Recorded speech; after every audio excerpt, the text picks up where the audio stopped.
Assalamualaikum, perkenalkan nama saya Ferdinand Roman, saya dari tim 4 Gaunsa dengan NIM 244002223. Di sini saya akan menjelaskan tentang PPT saya, yaitu struktur sel mikroorganisme. Yang pertama yaitu pendahuluan. Mikroorganisme terdiri dari dua tipe utama sel, prokaryotik dan eukaryotik.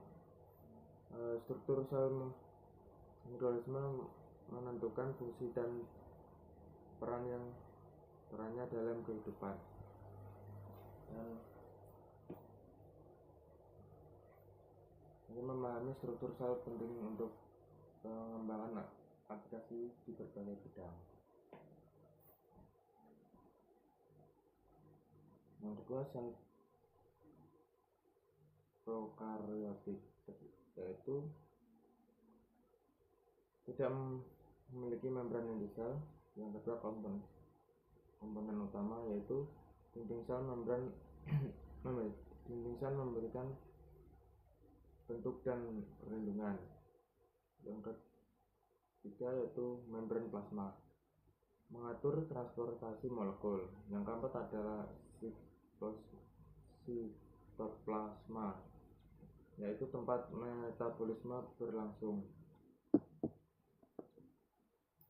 Dan yang keempat adalah DNA, terkonsentrasi di nukleotid. Yang kelima adalah flagella pili atau pili, untuk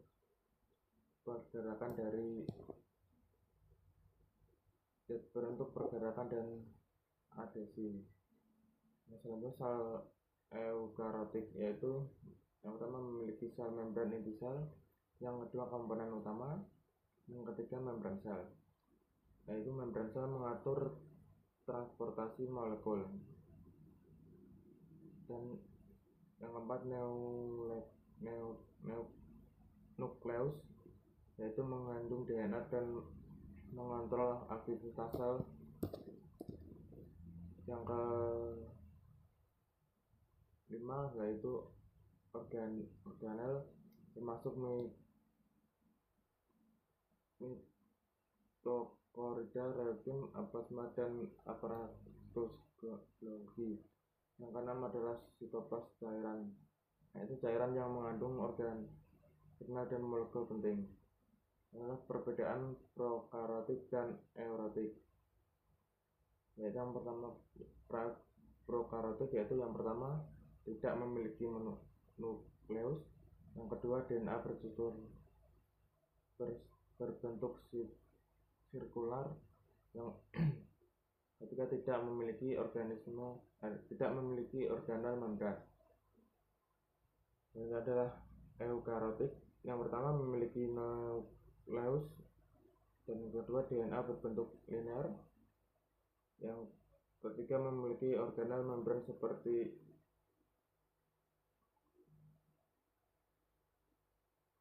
mitokondria.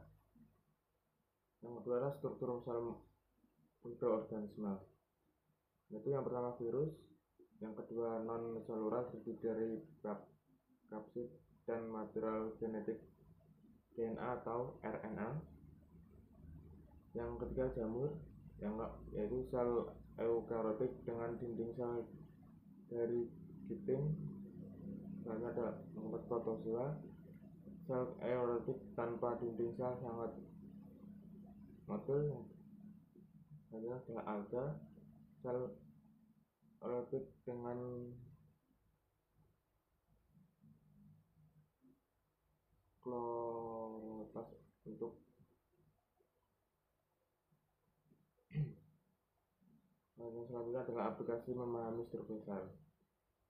Yang pertama, mengembangkan antibiotik yang menargetkan dinding sel bakteri.